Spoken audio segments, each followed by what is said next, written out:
Hi, this is the second session in the series of 5. The topic that Marina is going to discuss with us today is the estate agent's checklist. Questions that purchasers ask. I think it's vital. It's one of those things that you have to be a successful estate agent in sectional titles. Enjoy the session and may you benefit from it. Thank you. Hi, and welcome to episode 2 of Demystifying Sectional Title. In this episode, we're going to have a look at a book which I co-authored with Karen Blaze. The name of the book is Demystifying Sectional Title. There we go, which sets out in simple terms and for the lay person all the ins and outs surrounding sectional title. It's good to question. As estate agents, you must receive many questions from buyers. And in this book, we've encouraged people to ask estate agents the following questions. So we put together a checklist, and I'd really like to go through the checklist with you. Socrates once said, "Wonder is the beginning of wisdom." And I think a great menace in any industry is self-complacency. So time to get up to speed, find out what people are asking, and also just realize that people are becoming a lot more with it when it comes to knowing about the sectional title industry. They've got access to a lot more information. There are things on social media, there are groups which people are involved with. So let's brush up on those kind of skills. So in the checklist that I've got, I'm going to just go through a few things and discuss them with you. The first one is know and understand what's happening with the pets policy in the complex. It's all very well to walk through the complex and to see, oh, well, there's a cat there and a dog there, number 4. So obviously this is a complex where pets are allowed. Do yourself a favor, go and have a look first at the rules of the scheme. Even if you ask the seller what the policy is, never take that at face value. Have a look at the rules of the scheme. The rules, where can you get them? Well, they used to be lodged at the deeds office, but now the rules are situated or kept, rather located at the Community Scheme Ombud Service. And a copy of those rules will tell you about pets. Many rules, and the model default rules on pets in sectional title schemes say that trustees need to be approached for their written permission to keep a pet, and they can withhold certain permissions because of the conduct of a pet owner. Generally, it's not the animal, it's actually the owner. And they can withdraw permission if they grant you permission to keep a pet. So that's the default position. But of course, there are schemes where people are not as happy with pets. So the rules can change, and 75% of the owners in a scheme, by way of special resolution, can change the rules to say no pets allowed at all in that scheme. Some schemes might say, well, you can keep dogs, but you can't keep cats, or you can't keep reptiles, but you can keep birds. So just get yourself a copy of the rules to know the real position in the complex, because the worst thing for estate agents and the biggest backlash that you will receive is if somebody takes their pet into a complex and they're not allowed to keep the pet and asked to leave. It's caused really huge complications in the schemes that I've been involved in, so bear that in mind.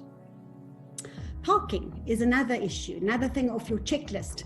As an estate agent, have a look around, familiarize yourself with the parking and the units and how many rooms there are in each unit, how many family members will need cars, and ask the right questions. If parking is a problem, are there visitors' parkings? Are there enough parking bays?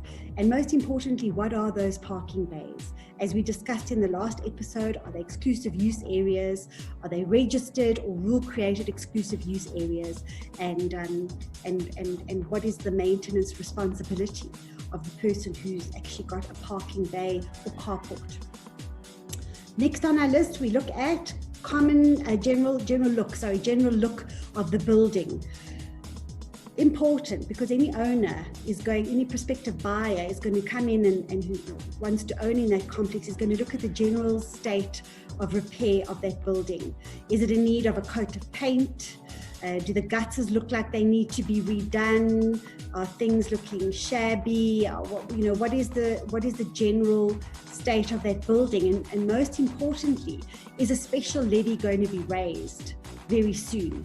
And that's something you need to ask the owner. And if you don't know, if the owner doesn't know, ask the managing agent. Is it contemplated that there are going to be big expenses in this building? Because it's important to know that prior to selling it. And also things like lift maintenance. What do the lifts look like? Are the lifts being maintained? When was the last time they were maintained? Usually there's a contract where a lift company comes in and repairs that, but that's important state of that.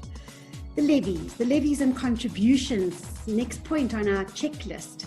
Have you checked what the levies are? I remember a while ago going to have a look in Gauteng at a building with a friend and not telling the estate agent that I knew anything about sectional title. And the level of understanding about the levy and exclusive use area contribution was really, really low. And that is something you have to get your mind around, because if people don't know what the amount of the levy is, what they're paying for, and what does it include? What is the levy? Do you know what it's for? It's for common property expenses, maintenance, upkeep. It includes insurance. It includes salaries for employees, auditors' fees, managing agents' fees, and levies are the lifeblood of the scheme. So that person's got to be in a position to be able to afford a bond if they've applied for a bond. But equally important are levy payments, because at this stage, I would say that levies and arrear levies in schemes create the greatest threat to the sustainability of a scheme. Owners and prospective purchasers need to be able to afford the levy and not only be qualified on the bond. And remember, we spoke about exclusive use area contribution. That as well, that little bit extra might be the straw that breaks the camel's back in terms of paying monies. Okay, so is the building registered with CSOS, and are they paying their CSOS levy? CSOS is the Community Scheme Ombud Service, and we'll be discussing that and really spending a lot of time focusing on the Community Scheme Ombud in the final episode. But is that building compliant? What is their corporate governance like? Because if they're not paying that Community Scheme Ombud Service levy that every owner has got to pay, well, then you're in for a debt, because that should have started being paid in at the beginning of 2017, and interest would run on that amount as well. So hopefully they're up to date, registered and compliant. Right, books of account and record. We've been asked the question, can the estate agent ask the managing agent for the books of account and the financial documents relating to the building? Actually, only the seller will be able to go through the managing agent and ask for that, because every owner, currently registered owner, is entitled to all that information. And we always encourage owners to obtain that information. It's there, it's open. You might have to pay for copies from the managing agent, but it's really worthwhile also as a estate agent, if you're selling in a certain building, quite often, find out the state of that building. Ask the sellers in the building you're selling to maybe even get you copies of trustees' meetings. I think that's really valuable information, because you can sort of see certain trends or weaknesses, threats, strengths within that building by having a look at those documents as well. So then we look at things like also local authority.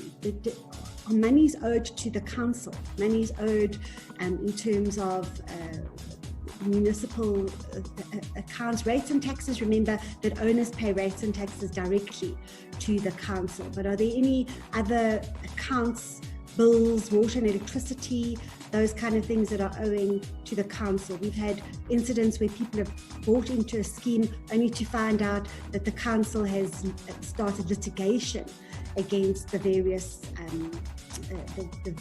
owners and joined them, taken default judgment against the owners, the body corporate, and then joined the owners in that. So the last thing a buyer wants to do is walk into a hornet's nest. And litigation is costly. Sometimes special levies have got to be raised for litigation. Find out if any litigation is pending in that scheme. And so you'll be able to, be a little bit more cautious when you're bringing people into the scheme.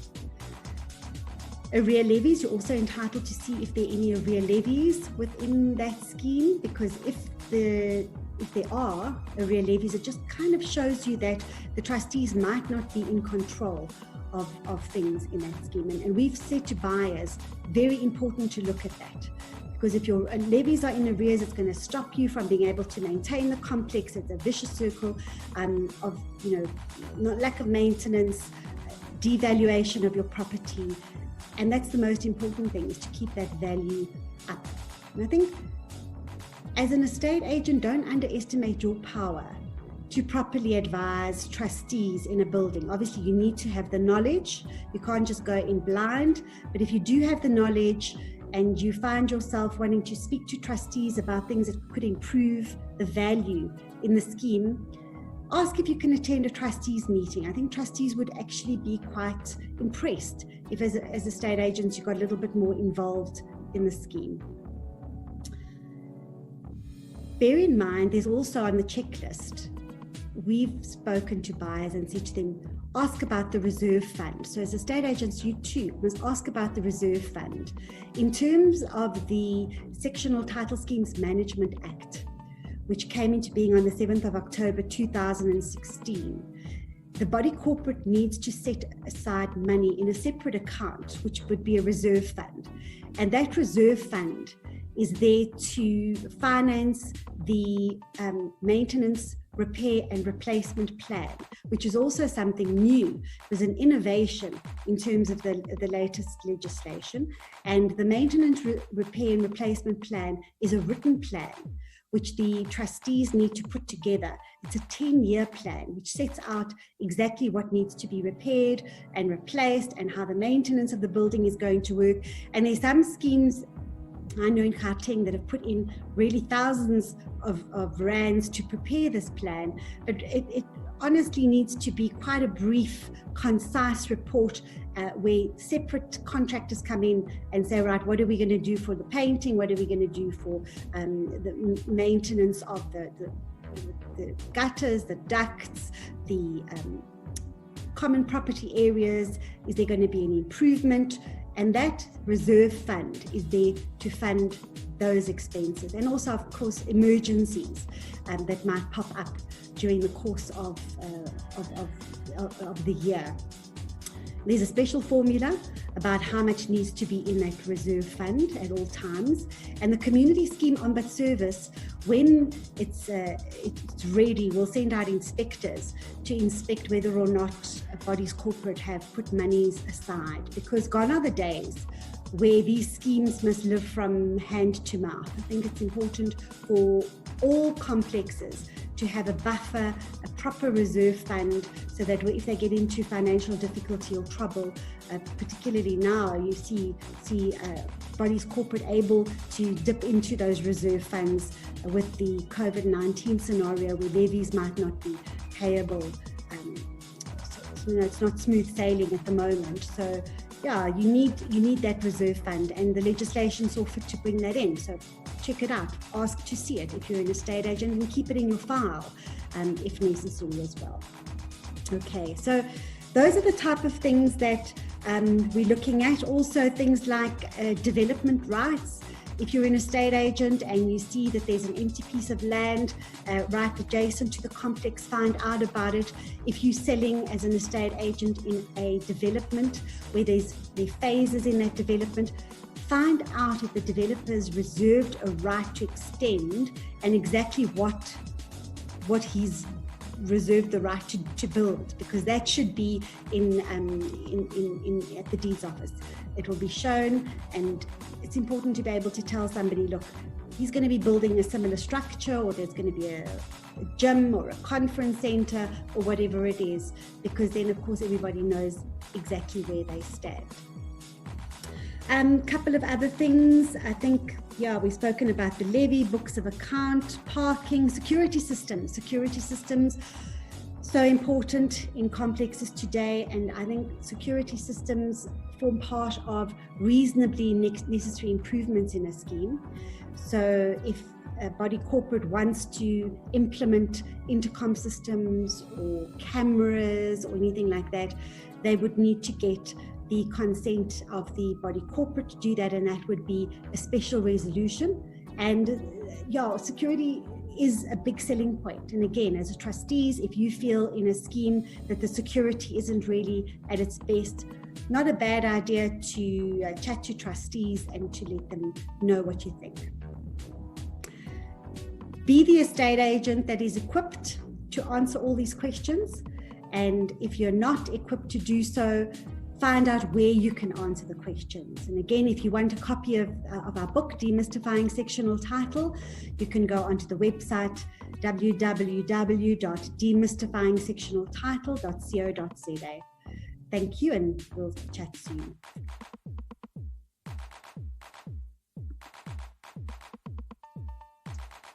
Awesome. Thank you, Marina, once again. It's unbelievable that you prepared to share your knowledge with us. Thank you for that. May I suggest that you have your checklist ready and make sure that when you deal with sectional titles that you can tick off your checklist, and to make sure that you would be able to answer all the questions that potential purchasers may have. All the best. Remember, the third session will follow soon, and may you all benefit from this. Thank you. Bye-bye.